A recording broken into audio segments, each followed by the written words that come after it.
Itu dulu pernah ada Basul Masail itu begini. Ini kisah nyata ini. Ada desainer baju putri untuk putri, anak putri. Kemudian desainer itu menciptakan satu celana pendek misalnya, atau celana seperempat. Dengan desain ini pasti kalau dipakai itu auratnya itu kelihatan. Bagaimana hukumnya desainer ini? Apa termasuk mimman sarro'a as-sayyi'ata? Karena terjadi kasfil aurat. Apa enggak? Rata-rata kalau kiai yang khusuk-khusuk, yang sepuh-sepuh, desainer itu dosa. Gara-gara tren pakaian ini wong wedok buka aurat. Tapi kiai-kiai alim yang muda-muda, entah saking belingnya, entah saking pinternya, enggak tahu. Bilang begini, Pak Yai, yang didesain apa? Ya celana itu. Lalu celana itu fungsinya nutupi apa buka aurat? Ya nutupi. Lu kan lumayan urun nutupi. Kalau haram ya dicopot, lu kan malah parah itu. Bingung kayaknya. Sampai bilang gini kan, wah semanis. Itu kan makanya ini guyon ilmiah. Disebut fabima rahmatim minallahi napa lintalahum walakum tafadzur ghalidhal qalbi lan faddu min haul. Tapi sekarang itu orang sudah tidak pakai ilmu. Orang-orang radikalisme itu nggak pakai usul fikih. Pokoknya kalau ada ayat terjemahnya gini ya sudah itu jadi madhab. Akhirnya kecelakaan seperti ini. Pokoknya kalau ada ayat faqtulul musyrikina haitsu wajadtumuhum wa khudhuhum wahsuruhum wa'udu lahum kulla marsad. Sudah hafalnya ayat itu saja. Dia tidak mau ngapalkan misalnya qatilul ladzina yuqatilunakum. Ada ayat lagi wa akhrijuhum yamin haitsu akhrajukum. Sehingga ulama kita membagi kafir itu ada harbi, kita musuhi, ada zimmi, ada muahad, ada musta'man. Itu ulama karena tahu tidak semua orang kafir itu harbi, tidak semuanya zimmi, tidak semuanya muahad, tidak semuanya musta'man. Kalau harbi oke, kita perang, kalau zimmi ya kita bina, kalau muahad ya sesuai perjanjian kita, kompensasinya apa, MOU-nya kayak apa. Tapi apalnya mereka ayat satu tema. Nah celakanya kita yang ngaji di pondok-pondok yang katanya spesialis ingin alim tafsir, apalnya ya satu ayat juga. Wah itu kan satu ayat versus satu ayat. Itu ngeri. Makanya kalau sama tanya saya ini, katanya di acara ini sama tanya gimana caranya jadi ahli tafsir, saya jawab gampang. Caranya itu hafal Quran, hafal hadis, terus hafal ulumul Quran. Ya misalnya Nadoman ya Faidul Khobir lah. Kalau kitab Nasar ya minimal itu setengah lanya itkon lah. Kalau nggak lanya-lanya amat ya agak lanya.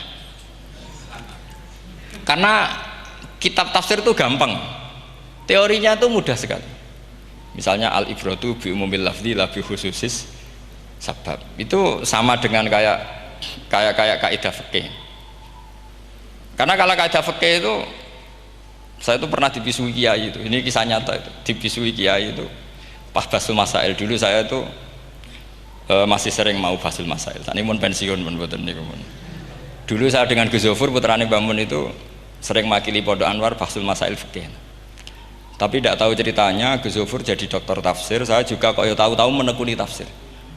Lama-lama orang itu lupa status saya yang fakih ya. Makanya saya itu ya kadang eman gitu karena ini status penting juga.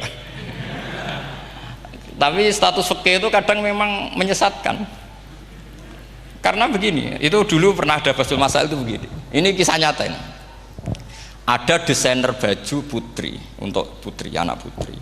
Kemudian desainer itu menciptakan satu celana pendek misalnya, atau celana seperempat.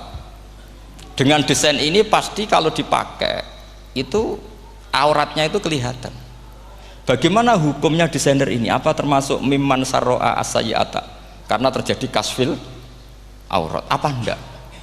Rata-rata kalau kiai yang khusuk-khusuk, yang sepuh-sepuh, desainer itu dosa. Gara-gara tren pakaian ini wong wedok buka aurat.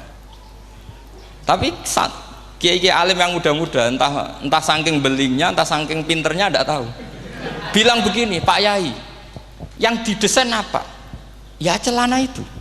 Lalu celana itu fungsinya nutupi apa buka aurat? Ya nutupi. Lu kan lumayan urun nutupi.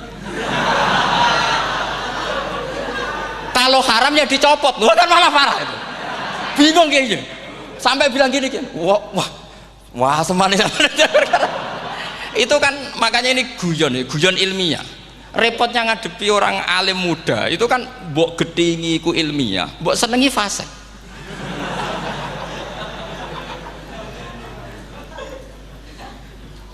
ketika kiai yang khusyuk tadi tak tanya, kalau desainer katok seprapat, paham gitu? Yo coba yang celana dalam terlalu vulgar itu, paham gitu? Ndak rok sajalah, rok mini misalnya, rok selutut. Sampean jangan ngeres ya, yang rok selutut misalnya. Rok selutut itu desainernya kena hukum haram ndak? Sampean jawab saja. Oh haram dari kiai sepuh karena dengan desain itu misalnya lututnya kelihatan. Tapi pertanyaannya kiai muda saya masih ingat betul, saya tanya. Lalu fungsi pakaian itu apa Pak Yai? Fungsi itu kan tetap nutupi sebagian aurat. Kalau Anda haramkan, barang haram itu harus dihilangkan. Nah, itu. Sampai kiai itu setelah acara itu manggil saya. Gus, kalau ngakoni jenengan alim tapi podo repoti. Podo repoti nak dalam itu kan terus itu ada perumusan di redaksi keputusan yang dijual itu yang masail fikihnya kan terus diputuskan dibukukan. Kalau redaksinya halal Gus nanti orang pakai rok semua. Dan saya balik bantah, kalau redaksinya haram, orang nggak pakai rok malah. Akhirnya itu apa? Kebijakannya lucu.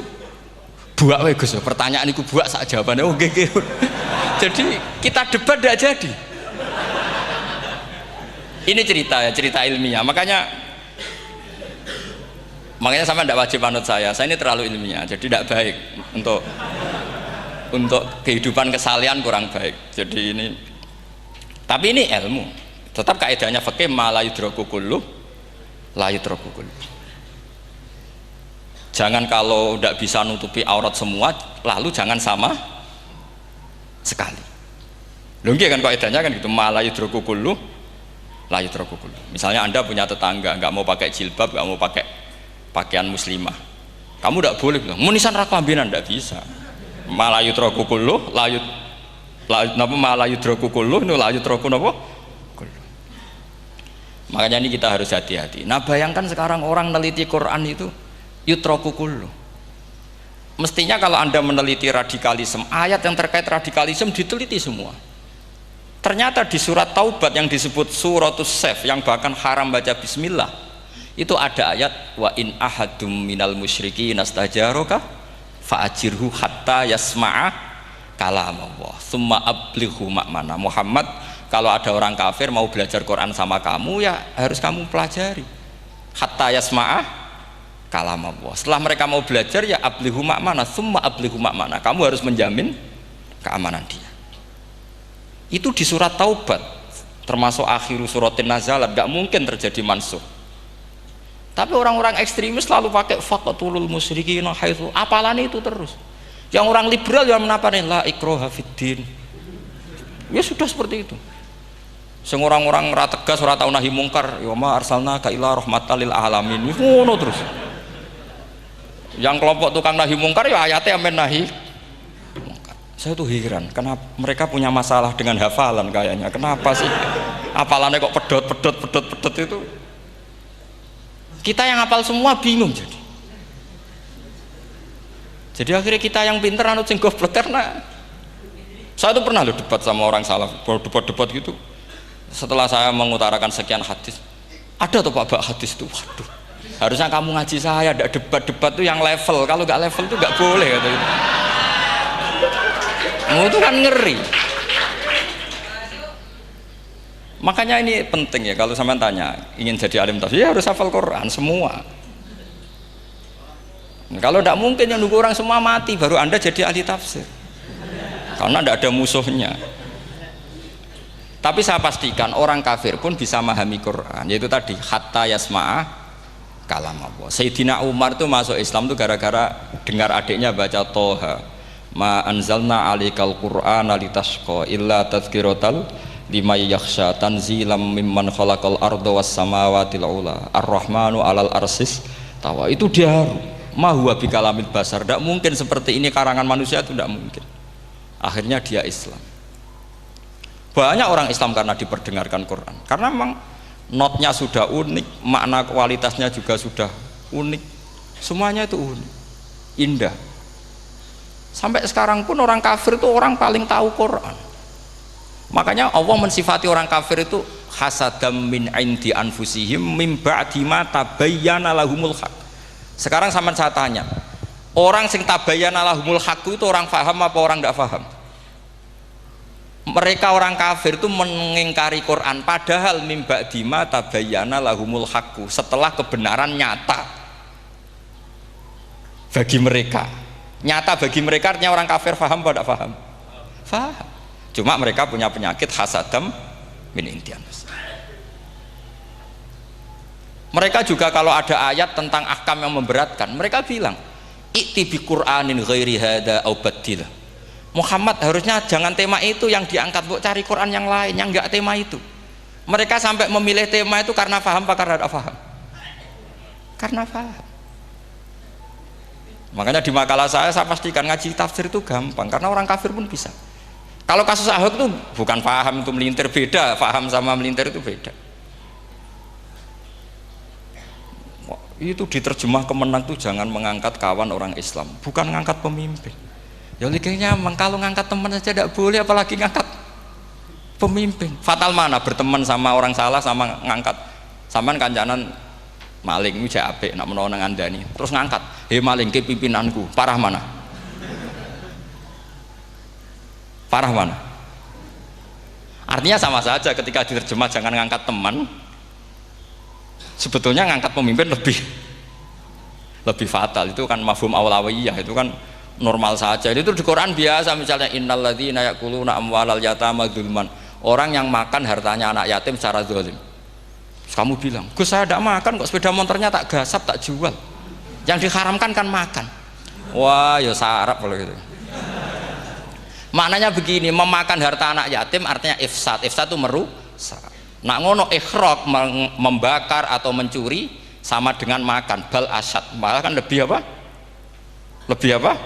Dasar. Jadi yakuluna di situ tuh ba'dul amsilah, sebagian contoh min wujuhil ifsad atau min wujuhil ihlak. Jangan kok karena ayatnya makan, oh yang haram tuh makan, kalau nyuri gak apa-apa. Wah ya fatal.